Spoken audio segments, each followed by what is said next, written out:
Hello, today I'm going to review the fourth and final Hunger Games film, Mockingjay Part 2. Now, of course, I had a really wonderful time watching the Hunger Games movies.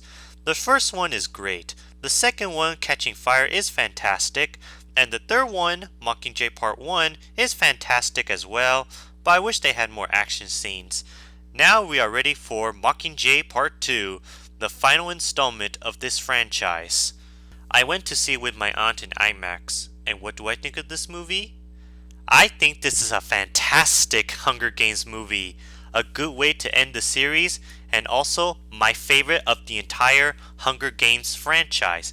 Now I'm going to tell you why I think this way. The story of this film took place where Mockingjay Part 1 left off. The district had finally rescued PETA, but it turns out that PETA is brainwashed by the Capitals to try to kill Katniss but failed.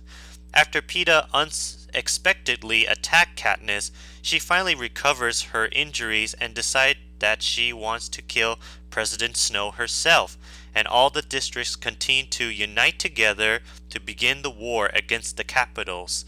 While the war has continued on, Katniss has later teamed up with Gale, Finnick, and the rest of their allies to go to the Capitals to fight their enemies.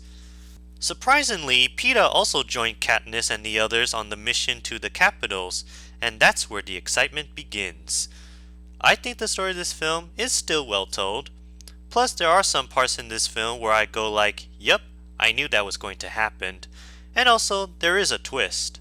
There are also sad moments in the film. Now for the special effects and action scenes. The special effects in this film are just as great as the previous Hunger Games.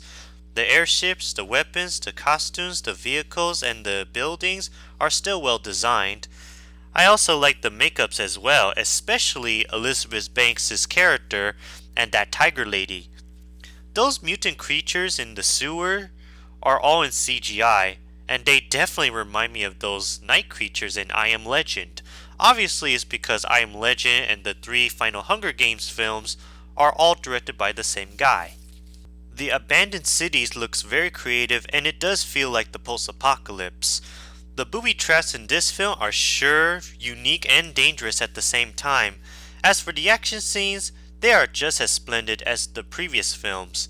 The part where Katniss and her team are fighting those mutant creatures in the sewer was very strong and also nail-biting. I also like the gun shooting scenes, the fight scenes, the explosions, and the part where Katniss and her team try to run away from those booby traps. I'm glad Mockingjay Part 2 had more action scenes than Mockingjay Part 1. Now let's get to the acting, directing, and music. Jennifer Lawrence as always did a wonderful job as Katniss Everdeen.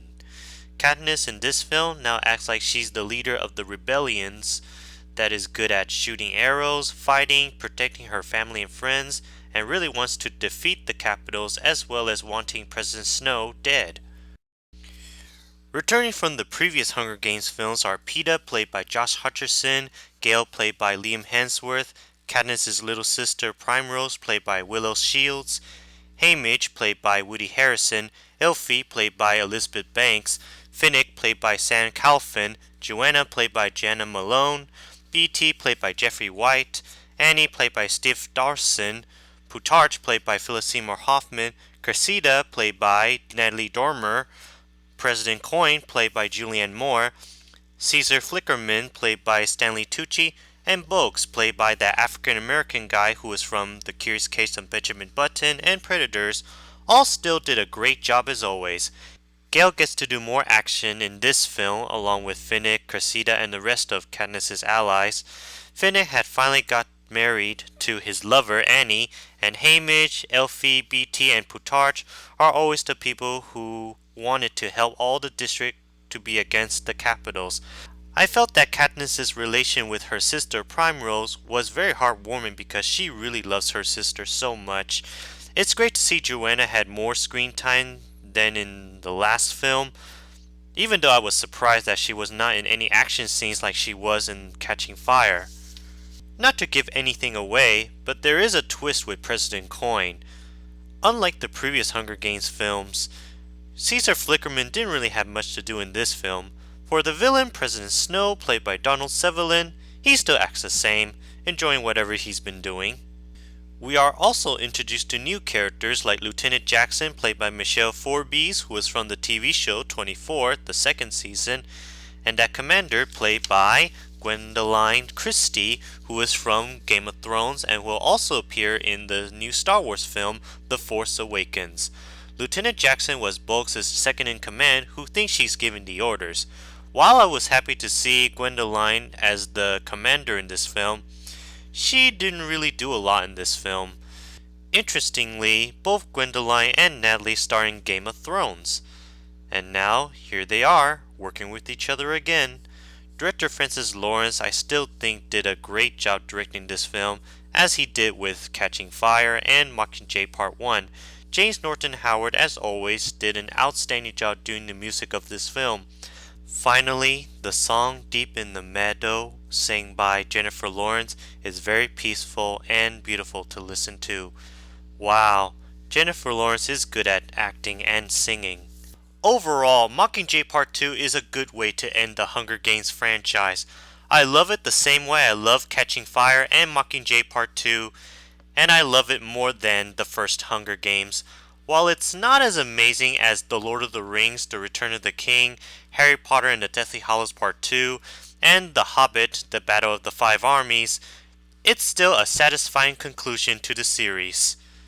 Sadly, it's official that this is Philip Seymour Hoffman's final appearance in a movie. It was so sad that it's been a year since he passed away, and this is the last time we see him in a movie. He is surely missed now. Anyway, if you're a fan of The Hunger Games, go give it a watch. So I give this movie 4.5 out of 5 nuclear bombs.